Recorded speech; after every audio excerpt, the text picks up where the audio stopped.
Sejam bem-vindos, este é O Tema é Direito, um programa do curso de Direito da Universidade Franciscana. Mande as suas sugestões de pauta para cbisaí@gmail.com, esse e-mail aparece aí na sua tela, e envie sugestões de temas específicos, convidados, todos eles relacionados ao mundo jurídico, porque, como sempre digo, este é o foco central deste programa. Programa esse que está iniciando hoje oficialmente sua 6ª temporada, é um privilégio levar até você discussões e assuntos relacionados ao direito, que este é o foco central, como sempre digo, deste programa. Meu convidado de hoje, professor Jerônimo Tibuchi, professor da Universidade Federal de Santa Maria, pró-reitor adjunto da Universidade Federal, pró-reitoria de graduação. Não, professor, seja bem-vindo. Muito obrigado, Cristiano. É uma satisfação estar na Universidade Franciscana, principalmente aqui nessa parceria, então, com o curso de Direito da Universidade Franciscana e com o professor Cristiano Becker Isaí. Professor, acho interessante a gente falar um pouquinho das dinâmicas de sala de aula, né, da sua experiência. O senhor é professor doutor, atua em outras áreas relacionadas ao mundo jurídico também, que a gente tem conhecimento disso. Mas basicamente queria te ouvir um pouquinho sobre a importância da gente falar hoje em sala de aula e nos programas de pós-graduação sobre teoria do direito, sobre uma teoria do direito adequada à realidade brasileira, ao Estado Democrático de Direito. Como que tu visualizas isso na perspectiva jurisdicional? A gente remonta um pouco a um processo histórico, né? Um direito que foi criado muito próximo de um bacharelismo, muito próximo de uma primeira vinculação com Portugal, com as ordenações filipinas. Esse direito, então, bastante estanque e que teve como expoente principalmente as escolas aí de Recife, Olinda e também do Rio de Janeiro.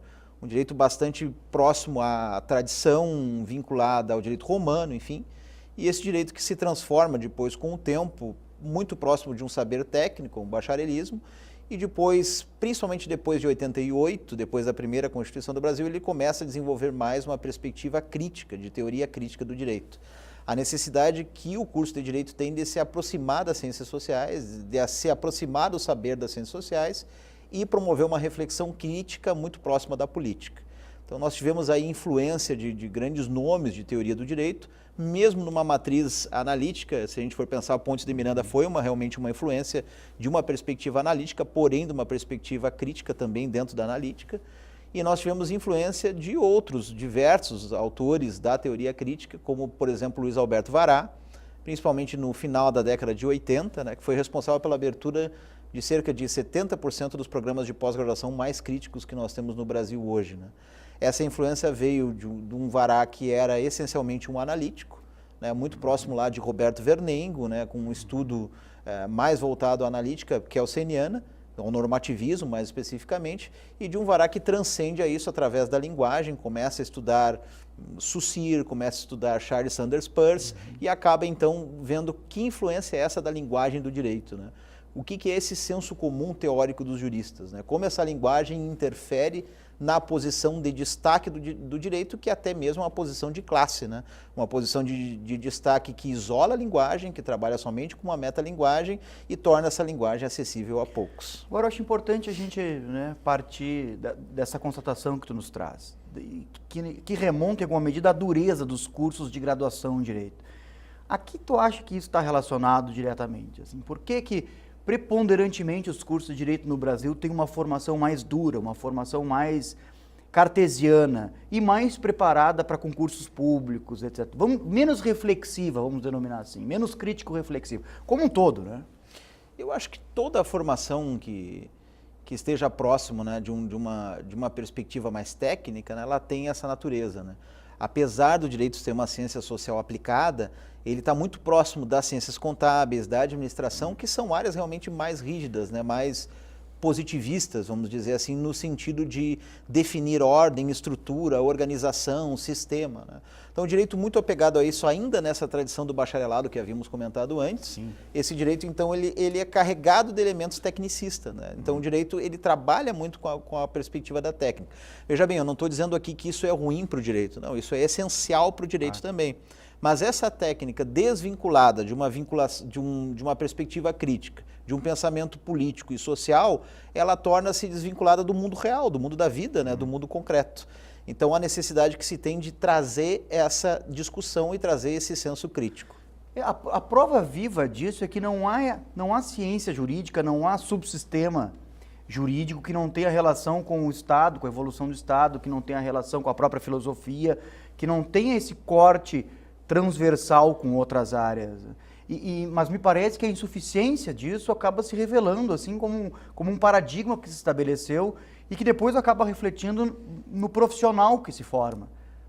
Tu concordas com isso? Tu vê essa, vamos chamar de deficiência isso formativa, em alguma medida, né? Generalizado. Tem um autor que me apetece bastante, apesar de eu ter uma formação bastante sistêmica, né, que é o Martin Heidegger, um autor que sei que também você tem um apreço muito grande. O Heidegger ele fazia uma crítica técnica nesse sentido, quando a técnica era vista somente como entificação, né, quando a técnica afastava dessa realidade concreta.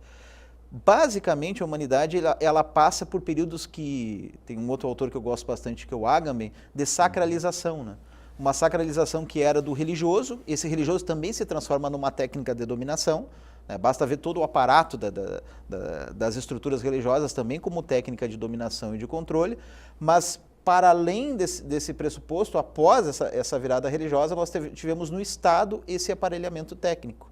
E aí tem autores como Max Weber que colocam o que é essa racionalidade do Estado, o que é essa burocratização.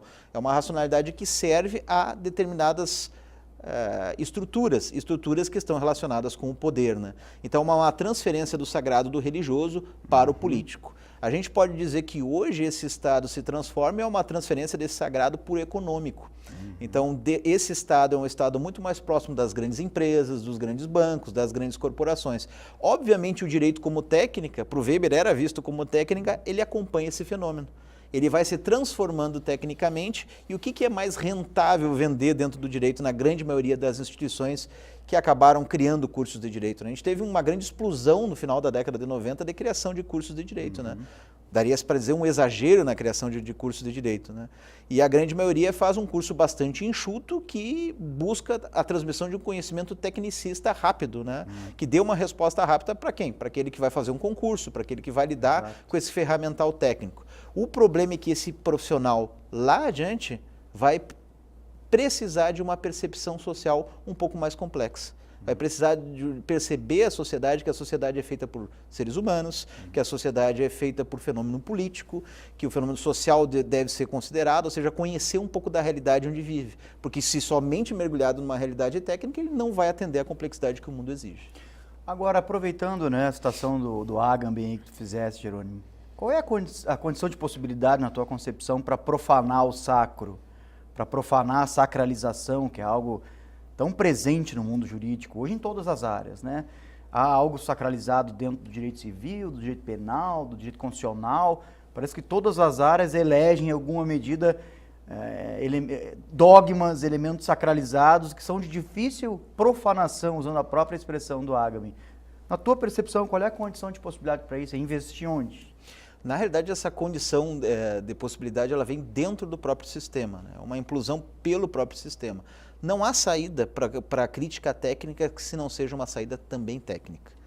Então, tem um autor italiano, que é Umberto Galimberti, que trabalha bastante isso. Basta pensar na área ambiental, que é uma das áreas onde eu atuo na pós-graduação, né?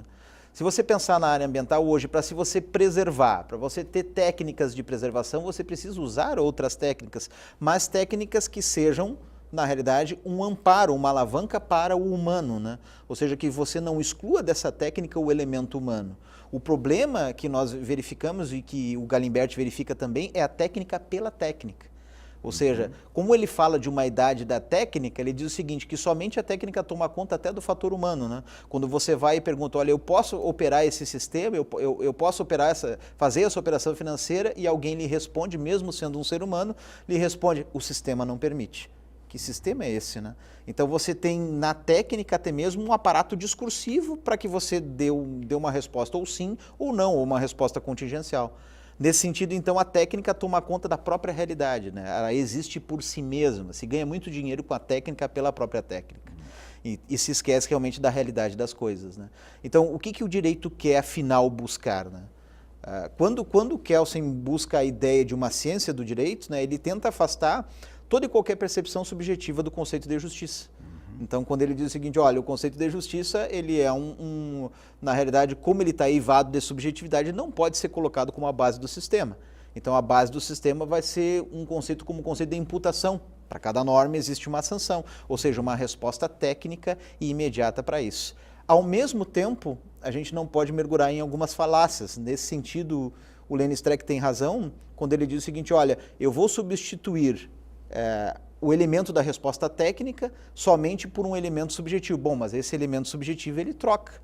Né? O excesso de princípio, quando ele fala em uma panprincipiologia, por exemplo, ele está falando de um excesso principiológico para que você dê respostas e possa inventar um princípio a cada situação conforme bem convém o interesse e usar isso discursivamente. Então tem que ser um equilíbrio, um meio termo disso. Então, por que eu digo que a salvaguarda é técnica? O direito nunca vai deixar de ser técnica também. Mas ele precisa ser poroso ao elemento humano para a tomada de decisões. Em situações trágicas como que a gente vivenciou agora em Brumadinho e Mariana, por exemplo, falando em questão de direito dos desastres, você tem toda uma técnica, né, que seria uma técnica específica para cuidar dessas relações, uma norma específica em que grande parte não foi atualizada e não foi aplicada. Bom, quem tomou essas decisões, né? E por que tomou essas decisões? Então, mais a teoria do direito versa sobre como as decisões são tomadas e como elas se vinculam com a concretude do humano. Como essas interpretações podem ser feitas e relacionam talvez com uma pequena proximidade de um conceito de justiça social. Por isso que a perspectiva ambiental não pode ser vista só desde a técnica da biologia, mas todo ambientalismo ele é sempre um socioambientalismo também, assim como o direito não pode ser visto somente desde a perspectiva técnica. Assim a gente percebe que falar em teoria do direito é algo bastante caro para ti, né? E é bastante importante e serve como justificativa para uma série de coisas. A nossa conversa está muito agradável, mas a gente precisa fazer um intervalo super rápido, 30 segundos a gente já retorna. Pode ser, professor? Tranquilo. Então, fique conosco, como disse, é super rápido, nós já retornamos, não saia daí.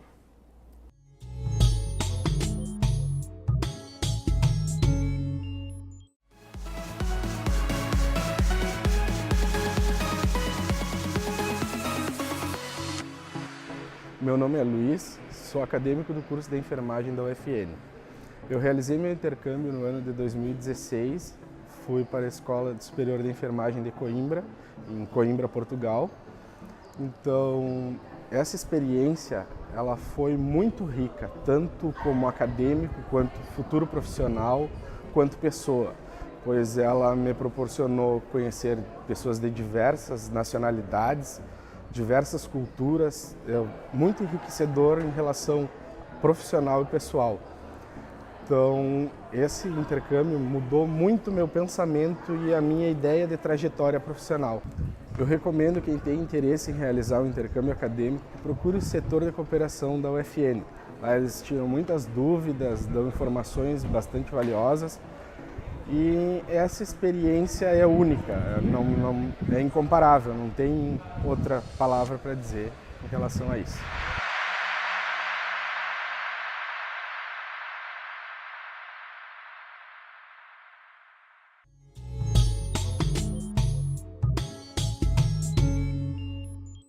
Retornamos com O Tema é Direito. Este é um programa do curso de Direito da Universidade Franciscana. Não deixe de mandar suas sugestões de pauta para cbisaí@gmail.com. Esse e-mail aparece aí na sua tela. E sugerir temas específicos, convidados que sejam do seu interesse, todos eles relacionados ao direito, ao mundo jurídico, porque este é o foco central deste programa. Meu convidado de hoje, já apresentei no início do primeiro bloco, o professor Jerônimo Tibuchi, um pesquisador nato, não, professor? Quantos anos já na área jurídica, professor, e no universo das pesquisas? A gente começou a pesquisar em 2002, né? 2002, junto com um grupo de pesquisa na Universidade de Santa Cruz do Sul, e desde lá não paramos, né? Então, de 2002 aí o ingresso no mestrado em 2005, depois o ingresso no doutorado em 2007, ingresso na docência a partir de 2005 também. Então, na realidade, é um período aí dedicado tanto à pesquisa na área de ecologia política, direito ambiental e teoria do direito, que são as áreas onde a gente tenta fazer essa intersecção de uma reflexão mais crítica do direito. Eu queria te ouvir um pouquinho sobre as matrizes do direito, porque eu sei que é um tema que tu trabalha bastante, trabalha na pós-graduação, trabalha na graduação. Qual é a importância de se falar, principalmente, vamos pensar nos nossos alunos da graduação aqui do curso de Direito da Universidade Franciscana, tá? Que, aliás, é um curso que esse ano está completando 20 anos, um curso de excelência, super premiado. Queria te ouvir um pouquinho sobre isso, sobre a importância da gente trabalhar dentro de sala de aula, matrizes, né, com feição hermenêutica, com feição sistêmica e com uma feição mais analítica. Queria te ver um pouquinho a importância de se falar nisso. Antes de falar das matrizes, fazer realmente um elogio aí ao curso de Direito da Unifra, né, aqui da UFN, né? Desculpa o ato falho em relação ao nome, né, mas é um curso que já tem uma dada tradição, que já possui aí professores que atuam em diversas matrizes, né? Quando um curso investe nessa diversidade de professores, ele dá um conhecimento mais completo, né, ao seu corpo discente. Então, nesse sentido, as matrizes do direito, o professor Leonel Severo Rocha foi um dos primeiros a fazer essa divisão por matrizes, né? Ele até utilizava o termo matrizes da teoria epistemológica do direito, né? Então, dentro dessa perspectiva, ele desenhou 3 principais matrizes, né? Que nós poderíamos falar a matriz analítica, e aí quando se fala da matriz analítica, ele se refere ao normativismo, né? Mas a gente pode pensar que o normativismo ele é uma sucessão de fatos e de construções, né? Então, um positivismo que se subdividiu primeiro em positivismo filosófico e sociológico, né? E oriundo do positivismo sociológico, nós temos a reflexão do normativismo, né? Então, o normativismo, alguns chamam, o positivismo jurídico é Kelsen. Não, o positivismo jurídico tem outra escola, né? Mais próxima de Pufendorf e outros autores. O normativismo é que é kelseniano, né? O normativismo é oriundo do positivismo sociológico. Então, a ideia dessa matriz, em termos de linguagem, é uma interpretação mais literal, né? Que ele possa dar uma resposta também enquanto sistema, só que desde a característica de um sistema fechado, né? A ideia de Kelsen era adotar de cientificidade esse sistema, de ter um princípio, assim como tinha nas ciências naturais e exatas, o princípio da causalidade, trabalhar com o princípio da imputação como base, uma estrutura hierárquica como a ideia de uma pirâmide de normas e também com uma resposta que sempre cutucasse o sistema e fizesse ele voltar para o seu centro, né? Que é a ideia de norma. A própria ideia de norma é o que o Kelsen chamava de norma fundamental. Dentro dessa perspectiva também nós tivemos autores importantes para desenhar uma outra matriz, que seria a matriz hermenêutica. Esse autor de transição é o Herbert Hart, porque na sua obra O Conceito de Direito ele começa a falar de interpretação de segunda ordem, né? Então, quando ele fala em primeira ordem, segunda ordem, normas primárias e normas secundárias, ele começa a dizer que, bom, em casos difíceis é possível que você use outras combinações de interpretações e aplique e utilize tanto normas primárias quanto secundárias para a resolução desse problema. Então, ele dá um primeiro passo, né, para a hermenêutica. A gente poderia falar no Brasil também do Miguel Reale, que seria um exemplo, quando ele cria essa tríade fato, valor e norma, a estrutura valorativa já insere o Reale talvez em uma interpretação mais avançada. Também a gente poderia dizer que com uma certa característica tendendo a uma transição para a hermenêutica. Mas o autor clássico hermenêutico no direito seria o Dworkin mesmo, né? Trabalhando com a perspectiva da principiologia. A diferença dele do Hart é que ele não faz a separação entre aplicação e adequação de norma, ela diz que isso é um momento conjunto, né? E também ele busca não distinguir tanto hard cases de easy cases, né? Ele diz, olha, a necessidade que você tem desse esforço interpretativo através dos princípios a todo momento. Claro que nós tivemos no Brasil influências importantes na área da hermenêutica. Nós tivemos aí um autor que aproxima a hermenêutica filosófica, ou seja, o conhecimento originário da filosofia relacionado à hermenêutica. E aí tanto filosofia hermenêutica quanto hermenêutica filosófica, e principalmente com Heidegger e Gadamer, e esse autor ele consegue aproximar esses autores um pouco do direito. Claro que para a maioria dos pensadores filósofos essa é uma aproximação difícil de ser feita, mas nós temos um filósofo importante aqui que é o Arnold Stein, que de certa forma deu guarida a esse outro estudioso do direito, grande estudioso do direito que é o Leno Streck, e aí essa parceria, essa dupla aí funcionou bastante para um pensamento hermenêutico, mas desde Heidegger e Gadamer no Brasil, né? E trazendo bons frutos e uma excelente derivação de reflexão jurídica nesse ponto. Poderíamos falar também de uma matriz sistêmica, essa matriz sistêmica já oriunda de um autor chamado Niklas Luhmann. Ele é um autor originalmente da sociologia e do direito, foi discípulo do Talcott Parsons, que é um sociólogo, e que traz então essa ideia. Claro, ele começou a trabalhar com sistemas autopoéticos, no início, na sua primeira fase, ele trabalhava com sistemas fechados, mas voltado à teoria da ação do Parsons, e com o tempo trabalha com sistemas autopoéticos influenciado pela escola de Santiago, lá por Maturana e por Varela, com a ideia de que o direito é um sistema ao mesmo tempo fechado e aberto, né? Por isso a matriz sistêmica. A matriz analítica, sistema fechado, a matriz hermenêutica, sistema aberto, e a matriz sistêmica com a autopoiese, aberto e fechado. Ainda poderíamos falar de um direito voltado à teoria crítica, com autores como, influenciado por autores como Habermas, como Foucault e outros, né, que poderiam trabalhar com a ideia, como o próprio Luiz Alberto Vará, com uma ideia de teoria crítica. Essa seria muito simplificadamente, né, a ideia de 3 ou 4 matrizes que poderiam ser utilizadas para quê? Para que esse aluno possa entender que o direito não é observado da mesma forma. Como se essas matrizes fossem realmente lentes, né? Que você trocasse de lentes e observasse o direito de outra forma. E também muito interessante para a produção discursiva, para a alimentação de um discurso, ou seja, um jurista conseguindo trabalhar com diversos discursos e diversas óticas de se observar o direito. Eu posso observar uma mesma situação desde a analítica, né? Com todo o seu cabedal de normas, a sua aplicação técnica e até o seu discurso produzido. Às vezes alguns caem no erro, né, de criticar a analítica sem conhecer, né? A analítica produz discurso, a analítica é um discurso poderoso, forte, né? E da mesma forma a hermenêutica e a teoria dos sistemas e a teoria crítica. Então todas elas são produtoras de discurso e podem ter essa possibilidade. Um aluno bem preparado para compreendendo esses autores e essas matrizes é um aluno que consegue, em uma situação mais difícil, ter um diferencial de interpretação. Um diferencial argumentativo. Era aí que eu queria chegar, né? Feito esse panorama assim, bastante enriquecedor, mesmo que num curto espaço de tempo, e a gente sabe que há uma complexidade para isso, eu queria te ouvir sobre a necessidade desse discurso perpetrar o espaço de sala de aula, perpetrar o universo da pesquisa, indo mais além. Tu verificas a possibilidade de se trabalhar de forma crítica com o direito hoje, em separado dessas matrizes a que tu fez referência? É possível pesquisar um determinado objeto dentro do mundo jurídico sem que você necessariamente opte por uma dessas matrizes? Porque é fato corriqueiro que muitas pessoas realizam pesquisas em direito e desconhecem a existência dessas matrizes que tu acabou de fazer referência agora. Como resolver esse problema? Vamos tentar usar uma expressão aí que alguns autores utilizam, né? Sobre falar qualquer coisa sobre qualquer coisa. Pensamento livre. Então, o direito, assim como ele é uma ciência social aplicada, todo autor de sociologia ou filosofia, quando você vai fazer um trabalho mais aprofundado de pesquisa, você tem pessoas que pesquisam durante anos sobre um autor ou a conexão desse autor com outros autores, né? Que fazem uma perspectiva séria teoricamente.